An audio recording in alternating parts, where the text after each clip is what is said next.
আমরা বালাসীঘাটের চরের মধ্যে ইতিমধ্যে এসে গেছি।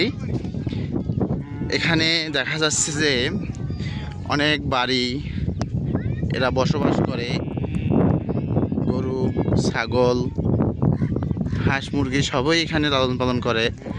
তবে এরা বিদ্যুৎ পায় না, তবে সৌরশক্তি ব্যবহার করে।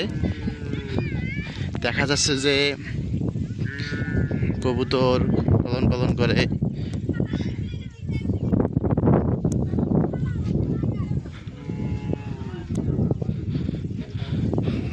তবে আমরা আরও দেখতে পাচ্ছি যে এখানে নামাজের জন্য যথেষ্ট ব্যবস্থা আছে। এদের মসজিদ আছে, মসজিদে নামাজ পড়ে। ওই পাশে, ওই সাইডটার ওই দিক, ওই পাশে মসজিদ দেখা যাচ্ছে না, তবে নামাজের জন্য ব্যবস্থা আছে।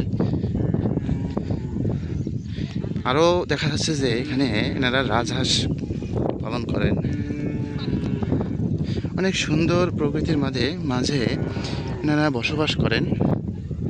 তবে তাদের জীবন তাদের কাছে অনেক মহিমান্বিত, সুন্দর এবং অপরূপভাবে আল্লাহ তাআলা তাদেরকে জীবনযাপন করার জন্য ব্যবস্থা করতেছেন।